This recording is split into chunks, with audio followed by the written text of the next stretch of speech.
আজকে আমরা দেখব ষষ্ঠ শ্রেণীর ভূগোল থাকতে আরও একটি প্রশ্নপত্র মডেল, যেখানে 2025 সময় রয়েছে 1 ঘন্টা, পূর্ণমান 30।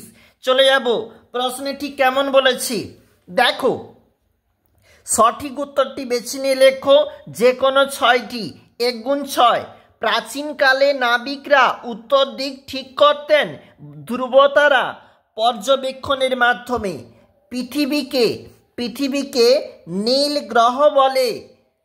পৃথিবীর পরিধি প্রায় 80,000 কিলোমিটার।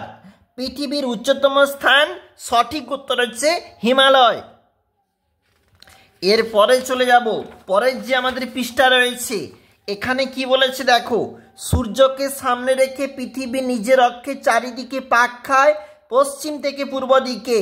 নিরক্ষরেখার দক্ষিণে 23 ডিগ্রি। দক্ষিণ অক্ষরেখার অপর নাম মকর ক্রান্তি রেখা। তারপর দেখো কি বলেছে, ভারতের মূল ভূখণ্ডের দক্ষিণতম বিন্দু যেখানে কন্যাকুমারিকা, কারাকোরাম পর্বতের গডউইন অস্টিন বা কেটু ভারতের উচ্চতম শৃঙ্গ। ভারতের 82 ডিগ্রি 30 মিনিট পূর্ব দ্রাঘিমায় স্থানীয় সময় ভারতের প্রমাণ সময়। এরপরে অতি সংক্ষিপ্ত 1:2। ভারতের সবচেয়ে জনবিরল রাজ্য সিকিম। পদ্মা ও যমুনা নদীর মিলিত প্রবাহ মেঘনা নামে পরিচিত। 2 নম্বরের কোন প্রশ্ন গুরুত্বপূর্ণ দেখো। ছায়াবৃত্ত কি? হিমবাহ কাকে বলে? উদাহরণ দাও। চলে যাব 3 নম্বর পেজ। দেখো এখানে কি বলেছে, ভারতের প্রতিবেশী দেশগুলির নাম লেখো। গিরিপথ ও উপত্যকা বলতে কি বোঝো? এছাড়াও রয়েছে 3 নম্বরের প্রশ্ন, গ্রহের 3টি বৈশিষ্ট্য লেখো। অক্ষরেখা, দ্রাঘিমা রেখা 3টি পার্থক্য লেখো।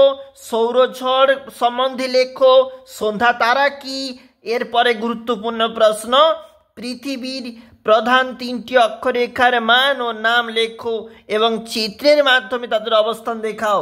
আমরা দেখছিলাম ষষ্ঠ শ্রেণী, যেখানে ভূগোল প্রশ্নপত্র 2025 আরও একটি সেট।